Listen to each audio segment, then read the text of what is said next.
Donc nous allons reprendre l'exhortation. Donc dans la suite, nous allons aller dans John Guisset. Donc c'est Osée dans les Bibles classiques. Menace et délivrance, chapitre 5. Donc John Guisset, entre parenthèses Osée, menace et délivrance, chapitre 5, page 594.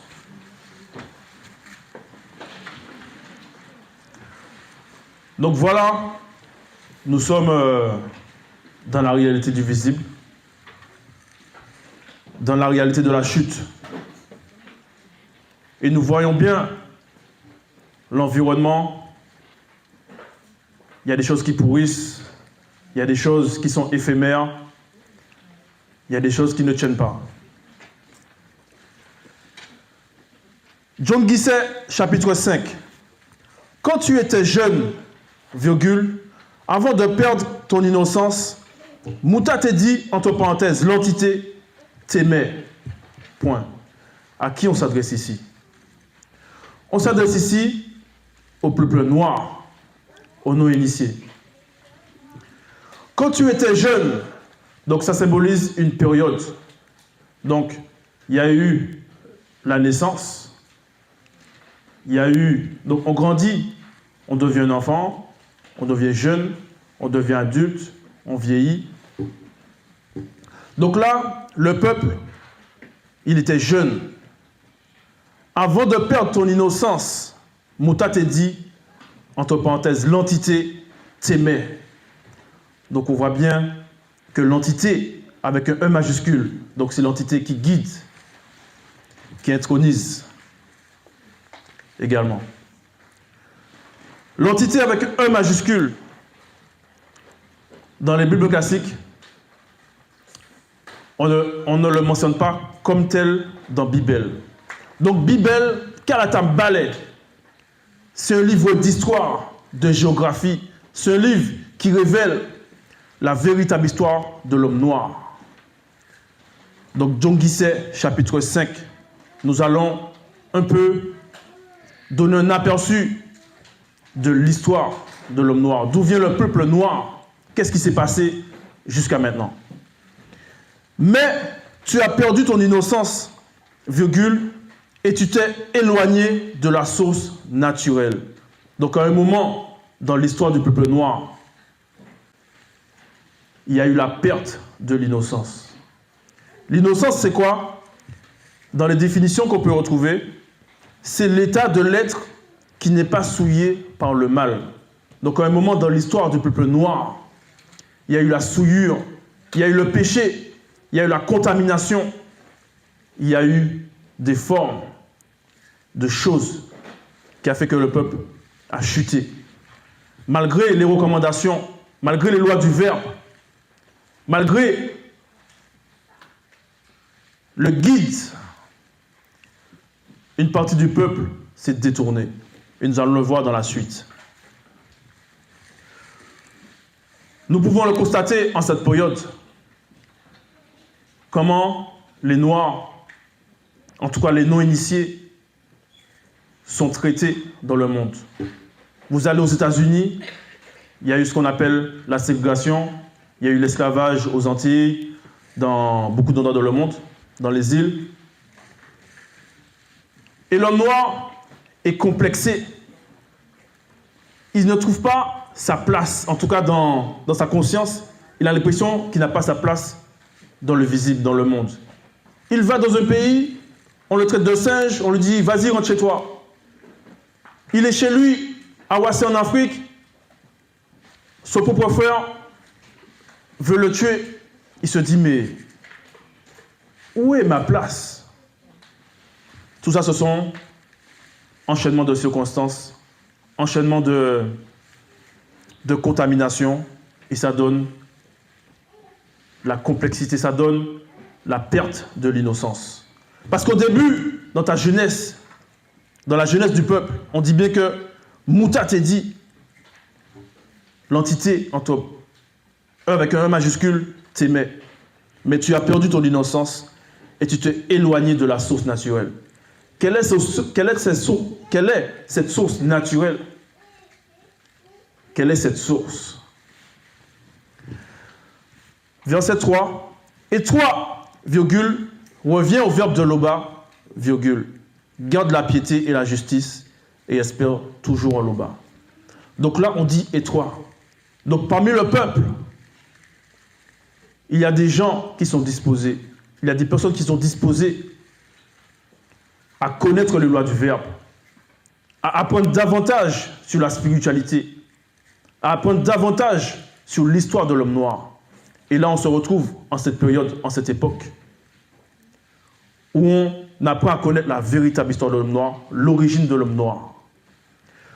Est-ce que nous, ici, donc toi qui me regardes au travers la vidéo, est-ce qu'on va reproduire les mêmes erreurs que dans le passé? Est-ce qu'on va reproduire les mêmes erreurs que dans le passé? C'est la question qu'il faut se poser. Donc on nous dit ici, et toi, virgule, reviens au verbe de Loba, garde la piété et la justice, et espère toujours en Loba. Nous allons voir un peu un aperçu de comment les Noirs ils étaient avant. Nous allons dans Origine 6, au verset 1 à 2. En tout cas, là, on parle du peuple noir non initié.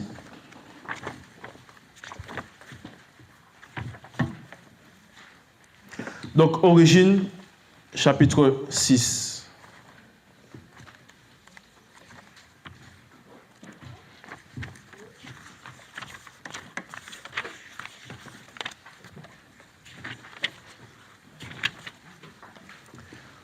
Or, quand les premiers hommes, c'est-à-dire les Noirs, donc là, c'est une période ancestrale. Or, quand les premiers hommes, donc quand on dit que l'Afrique c'est le berceau de l'humanité, là, nous sommes retournés au berceau. Or, quand les premiers hommes, c'est-à-dire les Noirs, commencèrent à se multiplier sur toute la face de la terre, et qu'ils eurent engendré des filles noires, virgule, belles et élégantes, ayant une beauté incroyable, depuis la plante de leurs pieds jusqu'au sommet de leur tête. On y trouvait en elles point de défaut corporel. Elles étaient parfaites en beauté, d'une beauté telle qu'elles étaient agréables à voir. Actuellement, vous allez voir les femmes noires, la femme noire, elle est complexée. Elle est complexée pour avoir une approbation, elle va mettre des perruques. Pour être à la mode, elle va mettre des linges qui ne la mettent pas vraiment en valeur. Donc elle est complexée. Elle veut ressembler à ce qu'elle n'est pas réellement. Elles étaient parfaites en beauté, d'une beauté telle qu'elles étaient agréables à voir. Aucune autre créature terrestre, excepté Moto et Mouto, et ceux issus directement de Mouto, ne leur était comparable en beauté. Donc là, c'est un aperçu de comment les Noirs étaient à l'époque.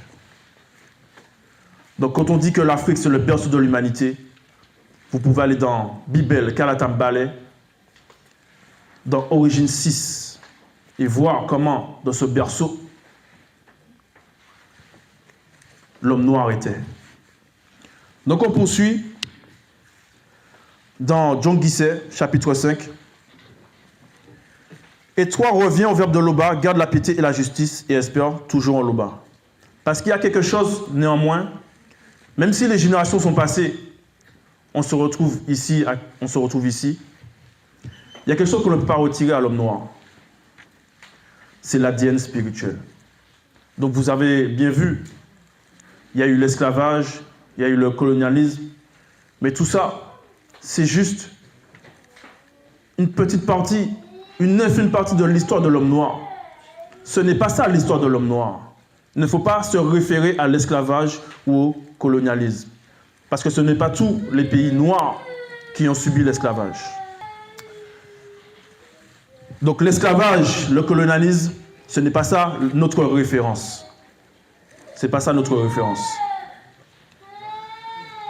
Maintenant, ils continuent à pécher, virgule, ils se font avec leur argent, mais avant de poursuivre, qui peut me raconter l'histoire de son pays?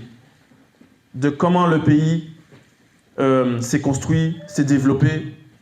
Qui peut me raconter les rois qu'il y avait à l'époque? Personne ne peut s'en souvenir. Vous voyez? Maintenant, ils continuent à pécher. Ils se font avec leur argent des images en fonte, virgule, des idoles de leur folie, point virgule. Toutes sont les œuvres des artisans. Donc au fil des générations, le peuple s'est éloigné du verbe de Loba, a fréquenté d'autres peuples, d'autres civilisations, ont adopté leurs coutumes, leurs traditions, jusqu'à faire des idoles. Donc ils imaginent un objet dans leur concept, dans leur imagination, et ils vont en fabriquer, et ils vont dire, voilà, j'adore cette chose. Or, cette chose n'est pas vivante et ne peut être vivante. C'est pourquoi ils seront comme la nuée du matin, virgule, comme la rosée qui bientôt se dissipe, virgule.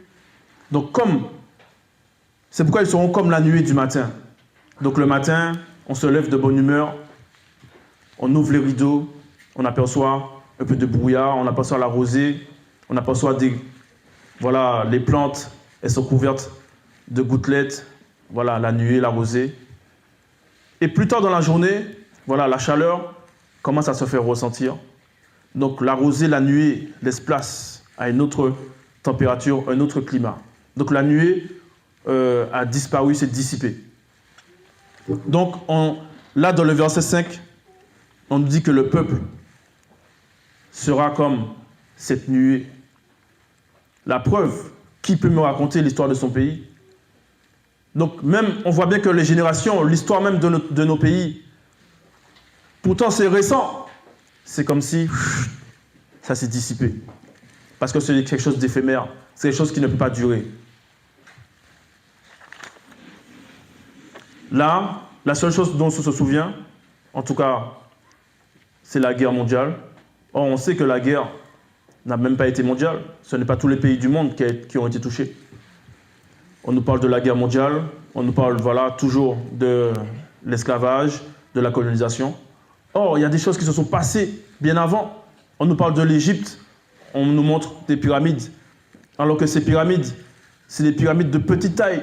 Ça n'atteint même pas 15%, même 5% de la connaissance que les Noirs ils avaient à l'époque des vraies pyramides. Donc tout ça, toutes ces histoires, vous allez voir, ça va passer. Toutes les religions, ça va passer. Et il y a une phrase que j'aime bien entendre quand Zulasan s'exprime. Il dit que la marche. Que la marche quoi? Ah, vous n'avez pas la référence. Que cette marche, personne ne pourra l'arrêter.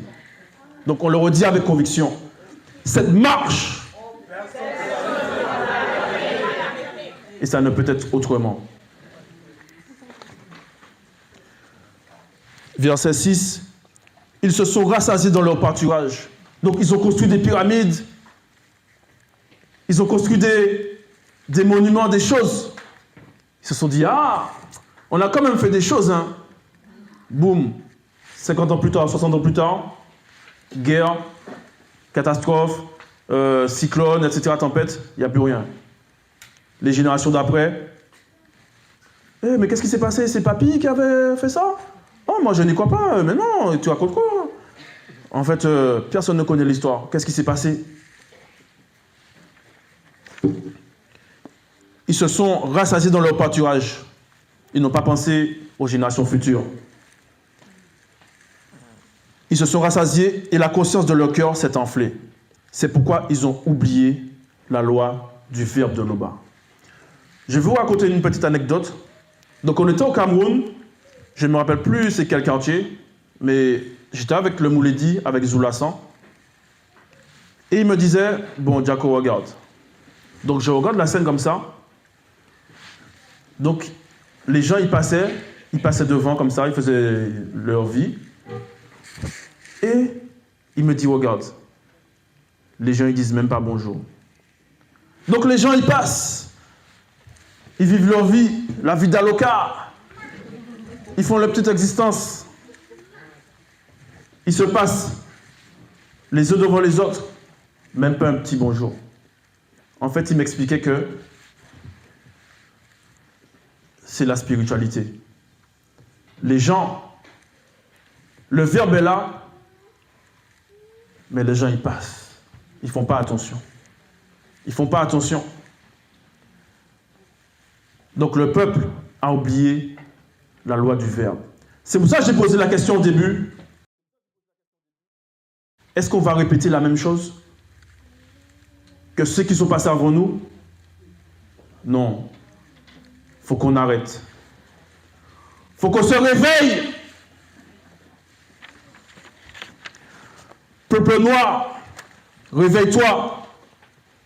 C'est pourquoi ils ont oublié la loi du verbe de Loba.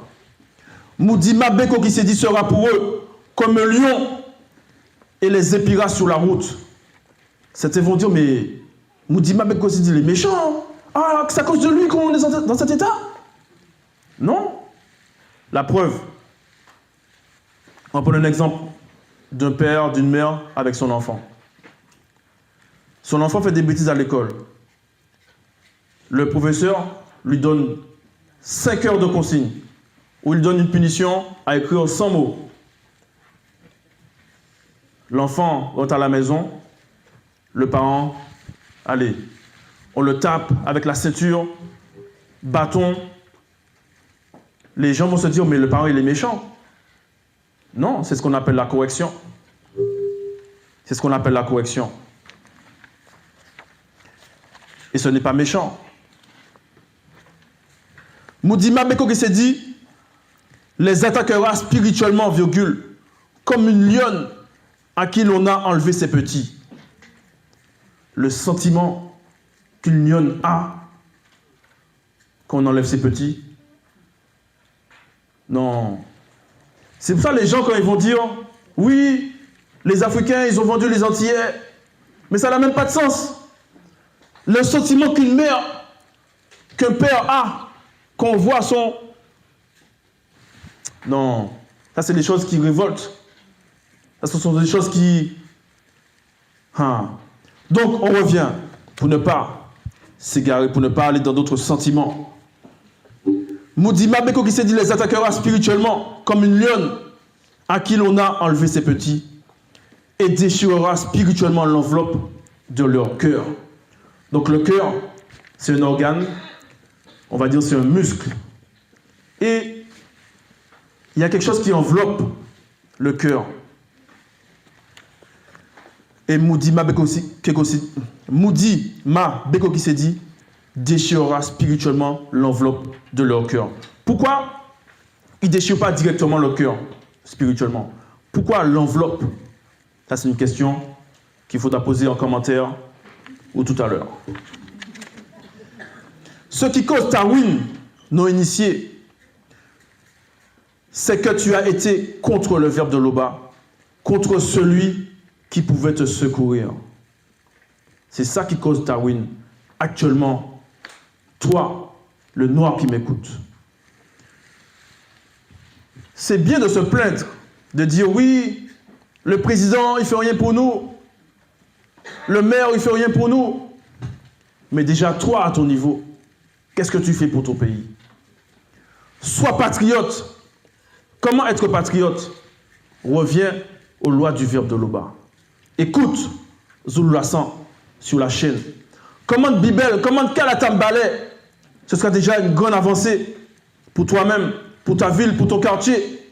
Reviens aux lois du verbe de Loba. Ce qui cause ta ruine non initiée, c'est que tu as été contre le verbe de Loba, contre celui qui pouvait te secourir. Où donc est ton roi? Point d'interrogation. Donc, où est ton président? Où est ton ministre? Où est ton maire? Qui te délivre dans toutes les villes, dans toutes tes villes. Donc, Boko Haram, Daesh, toutes ces choses-là, les microbes, eh bien, qui te délivrent de ces choses. Où sont tes juges? au sujet desquels tu disais, donne-moi un roi et des princes. Oui, votez, votez.